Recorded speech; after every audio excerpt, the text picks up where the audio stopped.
Hi, I'm Master Deputy Stanley Murray of the Orange County Sheriff's Office, and I had the awesome opportunity to go in and talk with some of the competitive people here in the community that are doing things to just enhance fatherhood, to enhance the community, and enhance our young teens. And I was just briefly able to give them some components of how to positively engage the community and how the community will look to receive back to you. One of the key components is we learn about sacrifice, how we sacrifice a lot. We give up certain things, some material things, some educational things, some life lesson things, and then we move that and compound it with an obedience of understanding that what we're doing has a purpose and that we're given an opportunity to do it now versus later. And then at the end of the day, we put all of that together to finish out with honor. And we're understanding that we just honor the obedience of our sacrifices, that really just comes up to a simple word called love. I'm excited to be here. My name is Master Deputy Stanley Murray. I apologize. Usually I'm in a long sleeve shirt with a tie, and I got to do a survey after this, and it's going to be hot in that warehouse, so that's the reason I'm usually very driven. I love to wear ties. But I've been at our agency now 22 years. Our boss is the illustrious Honorable Jerry L. Demings, who is a lifelong resident of this city, this county. He was also a former chief of police here. His wife was the chief of police here. She's now in Washington. He's ran one more term. He's now here to do another 4 years of service for our community. He is community driven. I'm also our crime prevention coordinator. I help with anything we can do with safety, as far as your buildings, your residences, neighborhood watch, active shooter, workplace violence. We're getting ready to host a actual emergency responses for worship, places of worship here in hopefully in the summer. So all those kind of things I'm indulged being chief. I'm also prior military. I went in at an early age of 17 years old. I was able to stay in through the reserves. And I did 22 years as a Navy police instructor. I taught Air Force, Marine Corps, Army, Air Force, all over the world. I had a great opportunity to do that, and I retired from that in 2008. So hopefully I'll be going to a retirement stage here in the next 3 years, only because I know that I have other things that the good Lord has for me to do. Can I speak freely? Yes. Okay. Church and state, sometimes we can be. I'm also a local pastor here in the area, and long before I did all of these things that I'm talking about, one of my first years as a deputy, I started a mentoring program because I was going to kids' houses all the time for domestic violence or just my kid won't do what I wanted to do, and et cetera, all those kinds of things. And in the midst of that, I started just visiting kids. No official paperwork, no grant money, no mission statement, no vision. I just did what I thought was best, how I was raised, that you be a servant. And so after a while, one parent just came to me and said, you ought to have a program. All the stuff you're doing, I said, well, I don't know about all that, that sounds like a lot of work. And I was already doing the measures that really need to be done. It just needs to be official for man's sake, so to speak. Amen? So that's a slip. So with all that being said, though, me and my wife, we put it together. We were called What's Up Youth Mentoring Program. We were in Pine Hills and Apopka back in the early 90s. And then I figured out, it's good with the kids, but I'm missing a component. So we changed it from youth mentoring to family mentoring because we had to deal with the adults. These people had no problem dropping off their kids to you. They had no problem saying, I'm going to call Mr. Murray to come get you, because they had no problem rescinding themselves back with the power and authority God had already given them to be in charge of their household. So we had to find a way to effectively get them back on track. Then I started meeting brother like Brother Haki and all them, also a Sigma, amen, as well. I was president for 2 terms, and I thank God for that opportunity. With all that being said, though, there was so much that was missing. Now here I'm bringing all that to today, and I'm going to break this down for you. If you like to take notes, I'm a note taker. I really think it's going to help you no matter what position of job that you're in. All right. There's a triangle that I got from above. Let's start there.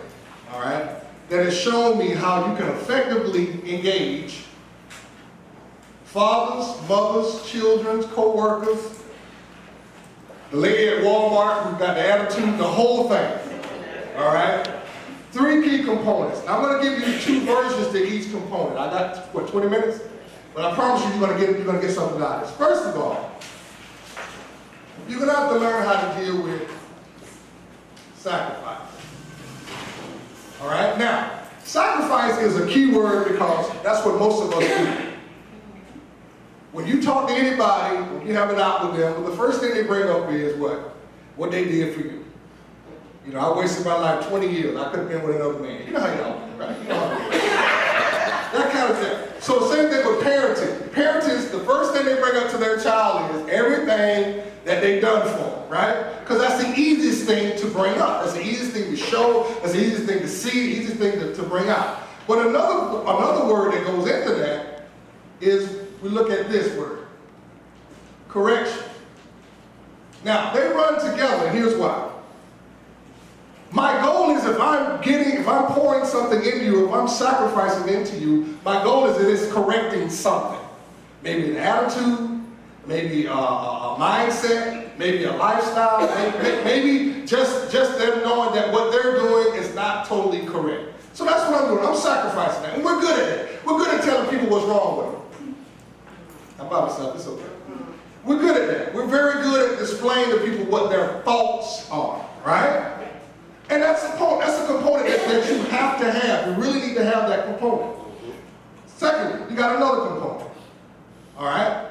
That component, y'all work on me. I need glasses. I'm going to go get them one day. Like this young man thing. It's obedience. Now, let me give you this for a second. Can I use you, sis? Since you like to work for free.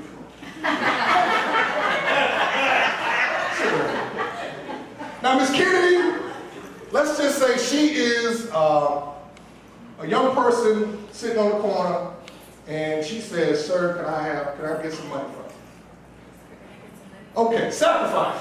I reach in my pocket, I hand it to her, and I walk off. I'm not obligated. Got no obligation, got no responsibility, got no accountability. We have some parents who sacrifice. They do their check part, they stand up, they say whatever needs to be said, they do what they got to do with their money, and they move on. And they figure they're correcting something, right? Whether it's a battle between them and the mother or vice versa. We have a lot of single fathers, believe it or not, in the world today. I have a few at my church that are independently raising their sons or daughters, you know, from a father's standpoint. And it's admirable. But with all that being said, correction, sacrifice. They think they're doing a good job. Then you got obedience. Obedience is when a couple things happen. Someone's in need, and you do it, but you're not happy about it. But you do it anyway, because either the law say, or the Lord say. Pick one, don't matter to me, right? Right? You're not comfortable with it. You're not in agreement with it. You know how I was kind of get offered at church, y'all start going to the bathroom and checking the phone. Right? You got to split your $10 bill, $5 file, and just pass around for a second offering, and you don't mind running down again. Y'all get this on the way home. Obedience. Just because I do something doesn't mean I'm enjoying it. Right? Just because I'm a young father and I'm sacrificing money, I'm working 2 or 3 jobs, I've been there, I'm coming to all the meetings, I'm in all of it, doesn't mean I'm enjoying it. Amen? Okay, so with obedience, you get this word. Direction. The goal is through obedience that it begins to direct you to formulate a new way of thinking, new way of living, new way of interacting, regardless of what position you're in. That makes sense? Okay, right? Now, last part, get out your way.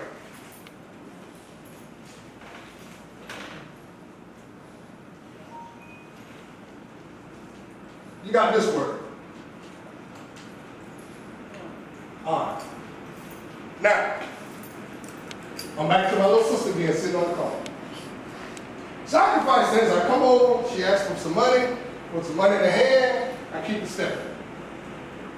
Obedience says, I come, she asks for something, I feel compelled to do it, but I'm fighting it the whole time, I really don't want to do it, but I'm going to go ahead and do it. Honor says, I see an issue that needs attention, and I'm enjoying to do it. Ain't nobody got to force it. Ain't nobody got to make you come to work early. Anybody got to make me stay late? Anybody got to make me pay no money? Anybody got to make me understand? I'm engulfing it.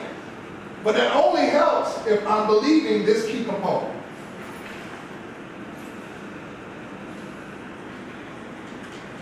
Protection.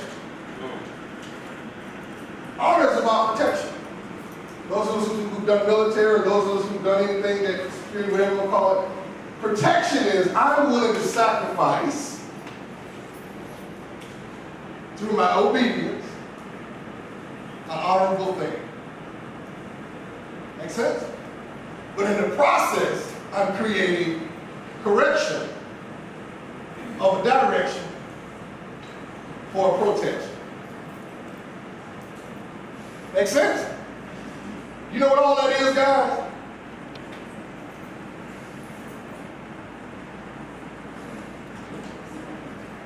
That's all that is. That's it. In a nutshell. A loose word. We use it loosely. We use it loosely. Right? Thank you for this. We use it loosely. Right? Because this is one of the most key components that helps us think that's what love is. Right? But it is the honor and the obedience that solidifies it to give it the foundation that it needs. Because there's going to come a day in our lives where I'm not going to be able to come and do what I want to do now.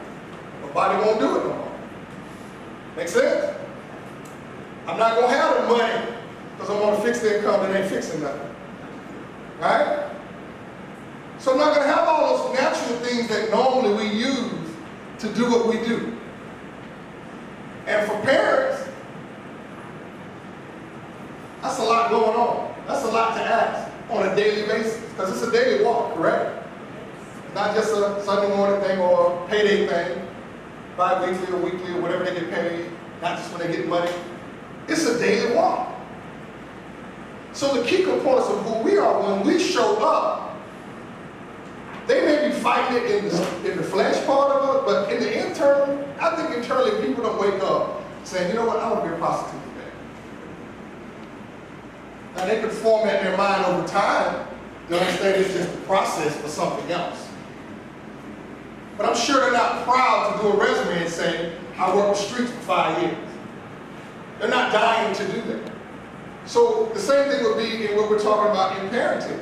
No parent wants to get up and say that, yeah, my mama told me, but at 13, but here I am, 4 babies. So what? It's a humbling experience, right? So our goal is to try to find a way to empower them through the love of what we do, because you may not be in love with the person, right? That's why Facebook changed. Facebook just have either like or unlike. But they realize that like is a temporary word. There's no such thing as unlove or dislove. I'm working with GED, but I think I'm correct. Right? Because love is eternal. So what you're trying to do is to help these parents learn to love eternally. Not until the courthouse say, you're done, right? Not even until they say, you got a good job now, you can call yourself a real dad, right? Because we know it's a battle. They got an internal battle. No matter what parent it is, man or woman, there's an internal battle that I messed up. I had a baby, hadn't planned on it, and it happened. And now it's on me to find a way through all of that chaos, some love. So my challenge is for you all today when you leave here, that every case is its own situation. We're built in this country on statistics, correct? But I'm here to encourage you that everything factual is not true. That makes sense? Person gets arrested, that's a fact. Now whether they did or not, true or false, right? So when you look at a file, you're looking at factual information, name, date of birth, how many times you did this, how many times you did that. But behind all of that is still what? A story. And though whatever they may tell you may not seem right, it's real to them. So even though it may not be right, it's real. And if it's real, you have to help them understand reality, not the reality show. Right? So, any questions for me?